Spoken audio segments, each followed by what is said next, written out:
Hello and welcome back to my base in a box. So we have just done a round of artillery shell range. All the artillery in the world is now shooting. We will probably get absolutely pounded by the natives. Slightly exciting. Yeah, I think you can see some of the shots going out now. Cool. So last time I was having a bit of a chat about where to go next. This is our base. There's a big solar grid going down at the bottom.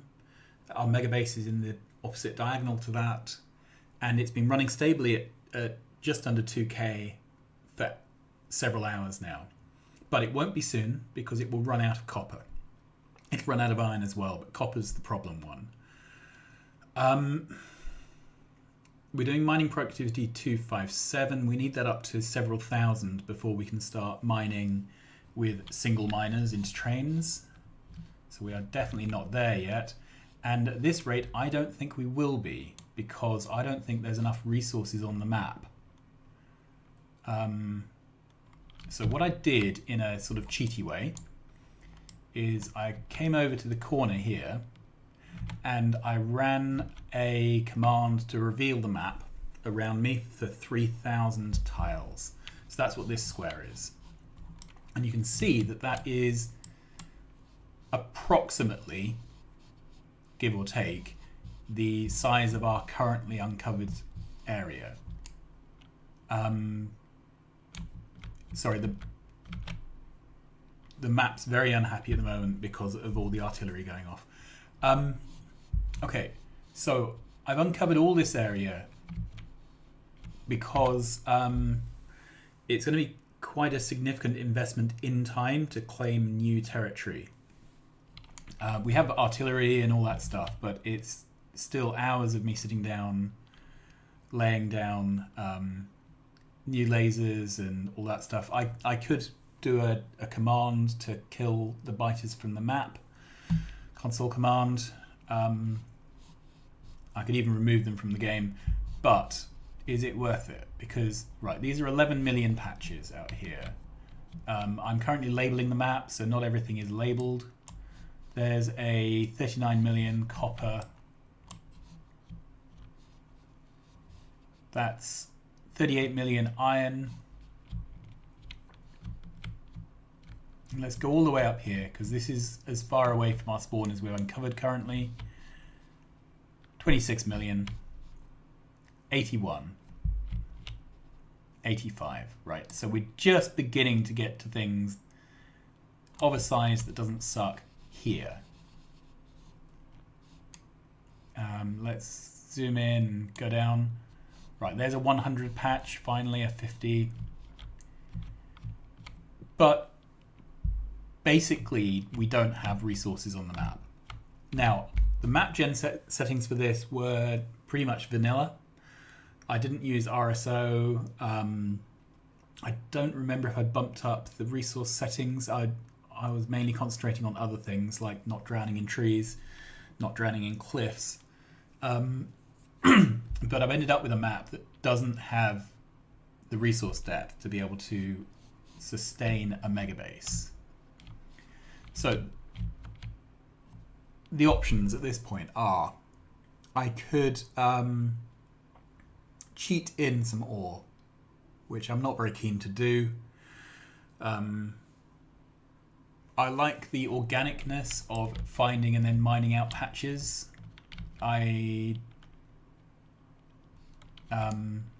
Yeah, I really don't want to be in a position where where I've set up a couple of vastly deep ore patches right by the iron smelters. You know, I may as well do on-site mining and smelting at that point. It's not really building the self-sustaining base in the same way if you have to do that. But equally, there isn't the resources on the map to be able to continue. It's going to get to the point where I'll be outposting every couple of hours. And by the time I've, that out there, that's a 36 million copper. That is as far out again as we have gone. And I need 400 million patches to be able to sustain this. So I think basically we've taken this map as far as we can take it.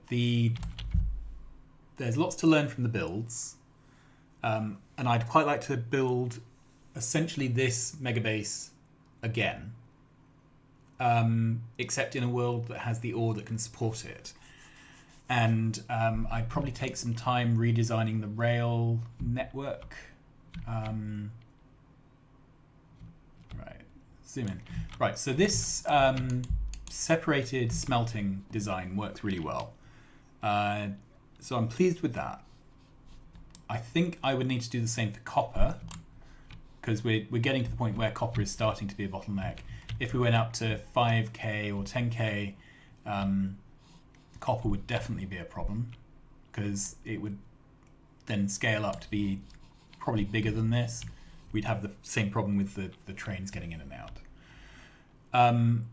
The new style T-junction works incredibly well. Let's zoom in so we can see.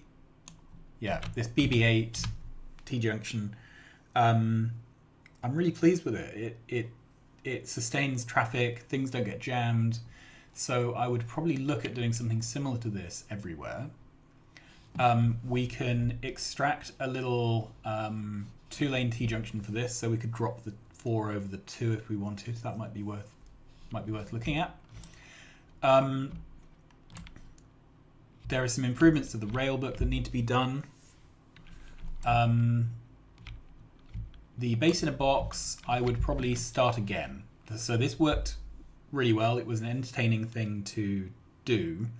As people pointed out, I was building blueprints with blue belts when I still had a yellow belt. So yeah, that wasn't great. But basically the idea of this design, where all the utilities are below a bus and all the interesting stuff is above the bus, that did work really well. I would do that again. The bit that I would probably want pre-designed is the make everything, because it's just such a pain setting all this out if you haven't got a plan. Although I would slim it down a lot. So a lot of the things which are over here, I never used in practice.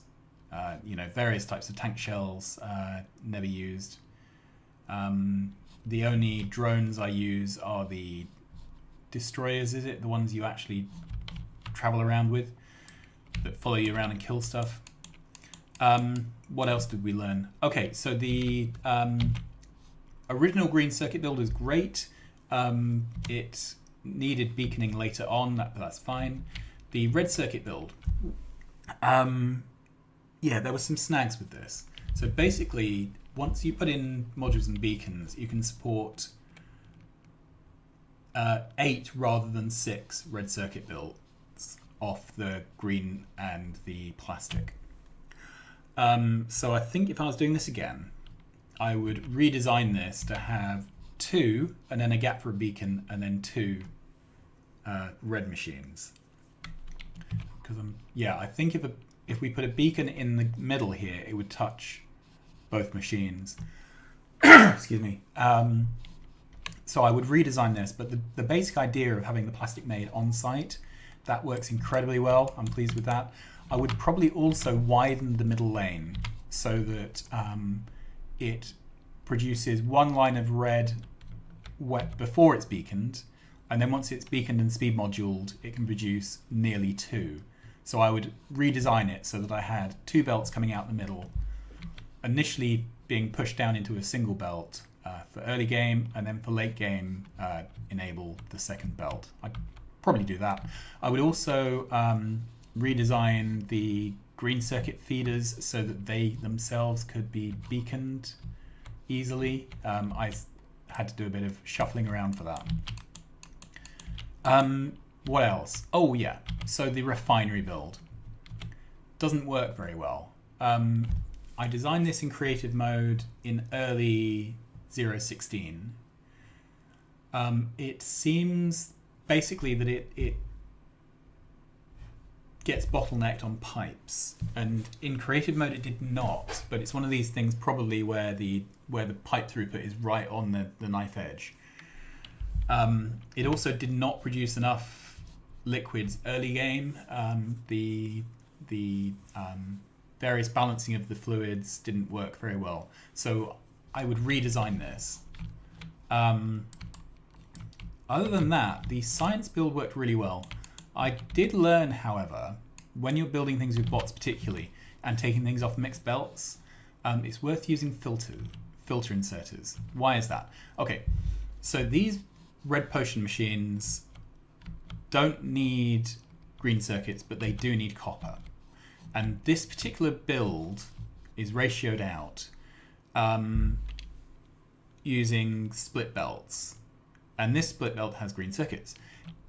When this gets placed down, if the bots place things in the wrong order, then the arm picks up a green circuit. Then the red potion machine goes down, and the green circuit can't go into the red potion machine, so that arm gets stuck. So that machine doesn't run.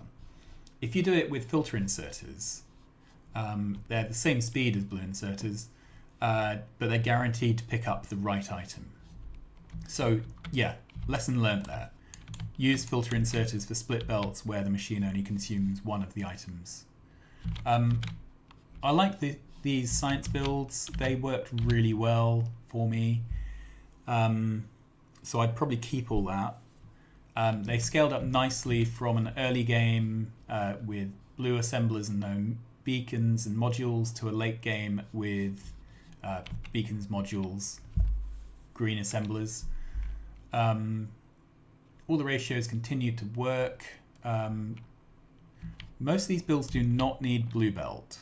I'm trying to find an example. Okay, so you need it for military.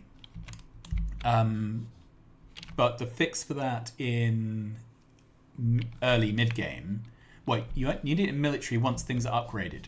Before things are upgraded, you can get away with a red belt.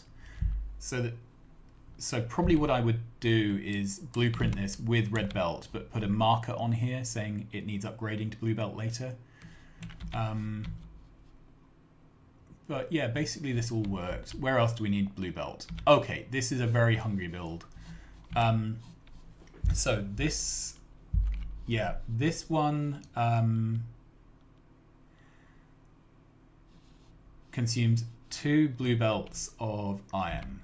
So that would be the same as, is it 3 red belts? I don't know. Yeah, I think it's 3 red belts. So I could have redesigned this with red belts, basically. I could have put a red belt into these gears, into this, and then into the miners. That probably would have worked. Again, it's one of those things where before the modules and beacons go in, it's fine. But once the modules and beacons go in, you need these extra lines. And I think I think there was some kludging going on here, pulling in unused extra iron plates from overflow from circuit builds after they had their modules in. Okay, the rocket build. This worked really well. I like that. I would do that again. Yeah, so basically what I'm saying is I would basically take this design of base in a box again, but I would blueprint it with yellow and red belts with markers for blue belt, so that it's much easier to get it built. I also would have a look again at the blueprints so that there's a... So what I did was I stamped it down, and because I stamped it down and it had paving in, the bots were not keen to build it, which was a shame. It took a lot of convincing to get them to put it down. They were too busy trying to build paving that they didn't have the materials for. So I think I would probably do separate blueprints with and without paving. So the early stamp downs would go in without the paving, and then you'd put paving in later. The other thing is, I ran this for a long time as my only research because I spent a long time building this. I'm actually tempted next time to do it differently. So what I'm thinking in a fairly vanilla world with good resources, what I could do is get to the point of rail, and actually as soon as I have rail, start building out some of these guys without the beacons. So just with the smelters and stuff, and just start straight away building the mega base and using it as my base. So I think that might be worth a try. I've never done that before, but I think it'd be worth doing.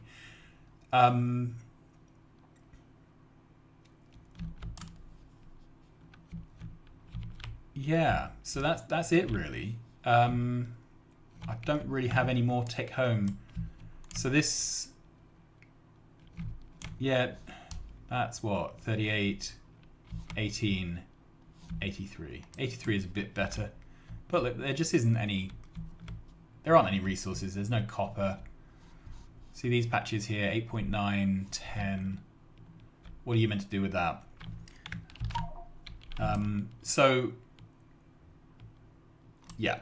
So what I'm going to do is treat this map as a learning experience, probably take a few weeks off without playing vanilla Factorio, probably make a bit of headway in the Grinds My Gears world. And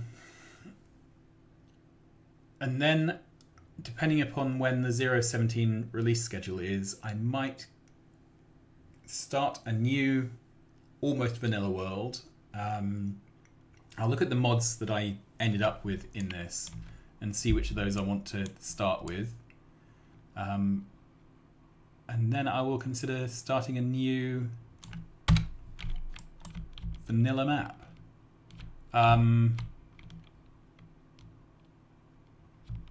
Yeah, with deep resources, and probably go for rails and outposts from the very beginning, as soon as it is possible, and see if I can get to the point where we're sort of using megabase builds as soon as. The other thing was, because of the geometry of these builds, they couldn't self-build. They had to be built manually. You can't fit roboports. You can't get the roboport construction range to span them. So that meant a lot of me running around, which was quite slow, quite boring. So me manually building sites. I think possibly it would be better to come up with a different module design. A module design where I can fit a construction fabric around them, so that we can auto build everything. Now, whether that's a sort of blocks type build with a grid of cells where the backbone is all in a Loginet with rail, and where the cells themselves are separated, I don't know. But yeah, this wasn't sustainable, me running around with a pocket full of parts, going to one of these places and dumping them down. It probably doubled the build time. Whereas if I was able to stamp down blueprints and the construction train would come along and just supply the stuff to do the construction, that would be far better. So possibly a few episodes in a creative world map where we investigate how these kind of cells could be made self-building. The important thing though is the roboports here must not overlap the construction roboport fabric. Okay, but that's, yeah. So you're talking there.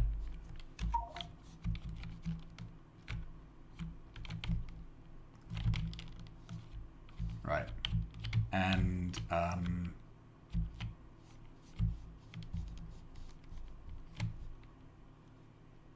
that's as close as you can get them.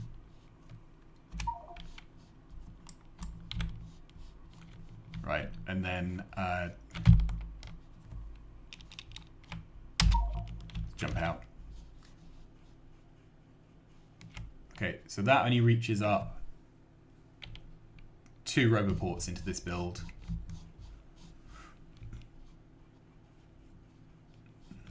And that reaches down to, so we're pretty stuck. Anyway, I guess that's me signing off. I will start up a new series at some point in the future, taking what we've learnt here. Until then, I'll be in Grinds My Gears, so like, subscribe, tell your friends, and I will see you in that world soon. All right, bye-bye.